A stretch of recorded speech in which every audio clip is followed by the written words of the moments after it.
What's going on, Barca family? Welcome back to another video. Now in today's video, it's going to be a really short video, but I am going to be explaining basically everything that needs to be explained to everybody that is very confused currently about the whole situation of how Barcelona can actually afford Haaland. Now, it's not rocket science really. It really isn't rocket science. The easiest way to explain this as to how Barcelona can actually afford Haaland during a $1.1 billion debt. It's very simple. Just like Juventus managed to snatch Cristiano Ronaldo from Madrid, Juventus weren't having the greatest, let's just say, the greatest profits, and their accounts weren't looking that great either when they signed Cristiano. But the one way that Juventus managed to actually sign Ronaldo, and a lot of people were doubting Juventus to actually sign Ronaldo, and they were saying that it's almost impossible for Ronaldo to move to Juventus. And then a couple of weeks later, what happened? Ronaldo was signed to Juventus. Now, the simplest way of explaining this to people that don't have that many brain cells is, if you think about it, right? If you use Google and go to Google and search Barcelona shirt sales, now the first thing that will come up to you is Barcelona number of shirts sold. 1,925,000 shirts get sold a year. And by the way, keep in mind, this statistic is only 2018, 2019. Now, imagine when Haaland actually comes into Barcelona.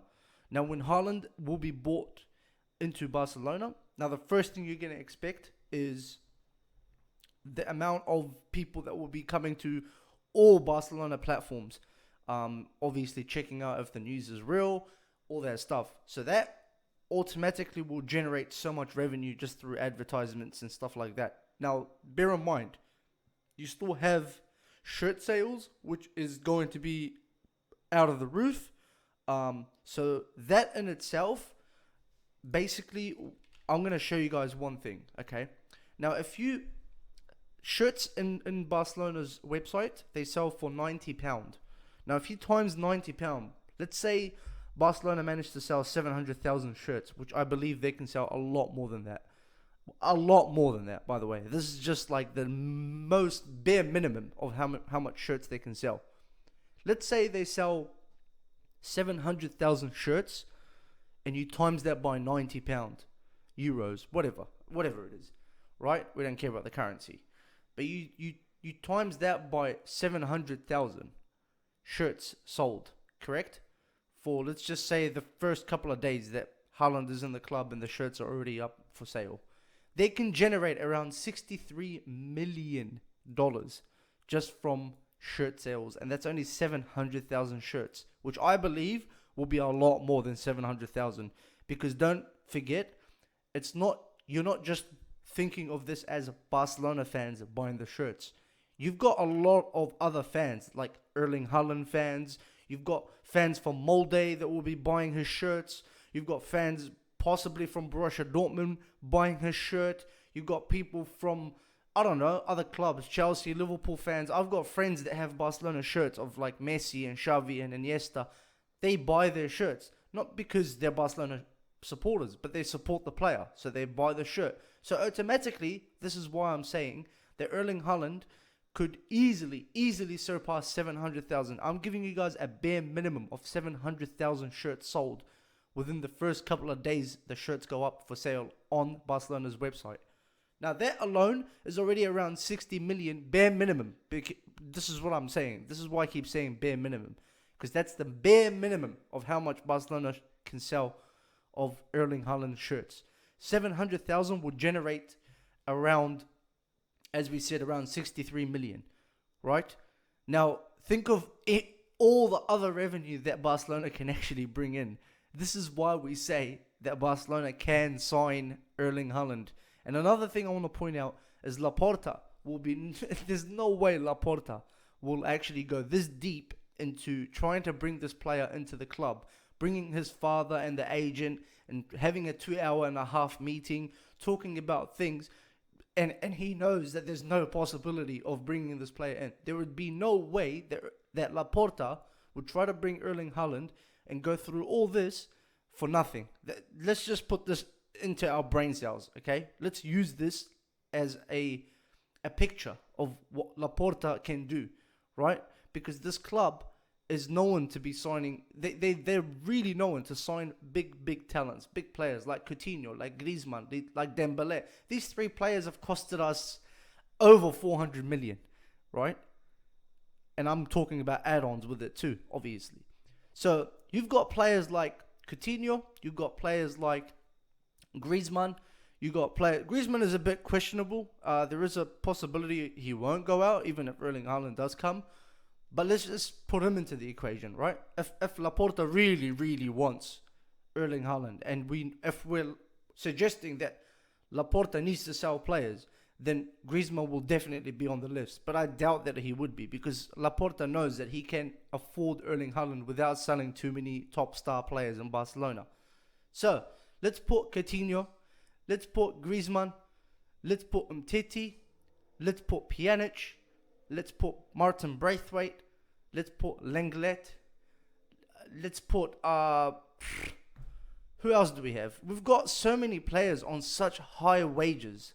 And when I say high, I mean ridiculous amount of wages that Bartomeu put into place when he was signing these players. Like Coutinho, for example, is around 12 million a year. Griezmann's sitting at around 17 million a year. He's earning around 300,000 a week.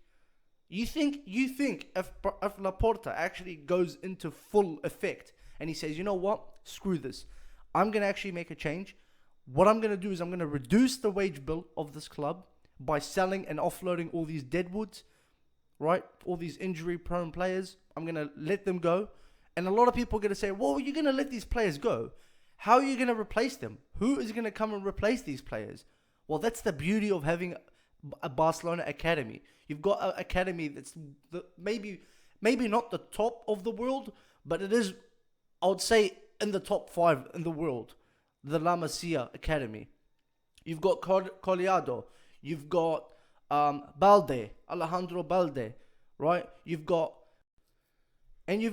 Conrad De La Fuente. I mean, he's an amazing player. Like, you can't just push these players on a side and then sit down and say, well, yeah, okay, let's say Barcelona do sell these players. Who are they going to replace them with? Well, that's the beauty of being Barcelona. They can easily replace players. They've got academy players that are literally putting their blood and sweat and tears into every game in the Barca B just to make it into the first division.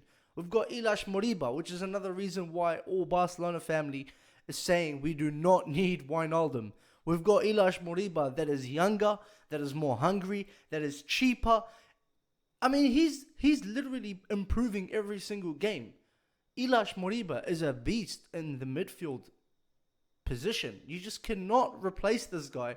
As soon as you bring Wijnaldum in, we know what's going to happen. Ilaix Moriba's minutes are going to be cut because it's obvious, you know. I mean, if Koeman is really interested in such a player, there's a very high possibility that this player will be playing 90 minutes plus unless some sort of injury happens where Koeman is once again pushed to actually bring in more youngsters.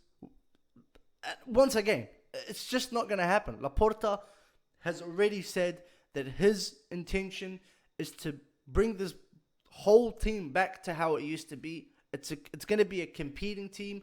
The project needs to be assured, and the project needs to be 100% competing for the Champions League next season. And that's the only way Messi is going to re-sign that contract, and he's going to sign a contract that will benefit the club, that will benefit Messi, and it will benefit all the players as well.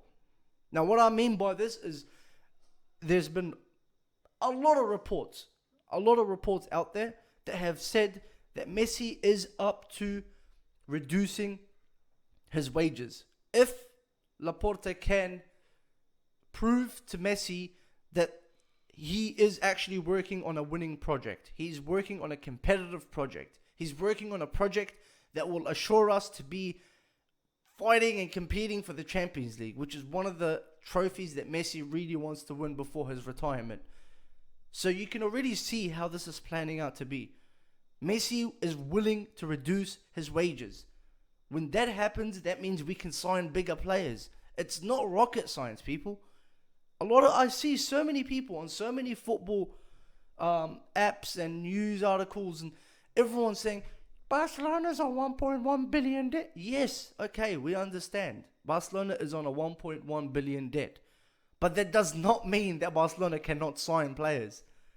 Atletico Madrid were on a $400 million debt when they signed Joao Felix, or whatever his name is. Right? They signed him for 100 million plus. But that does not mean that the club cannot sign players. You guys got to understand this.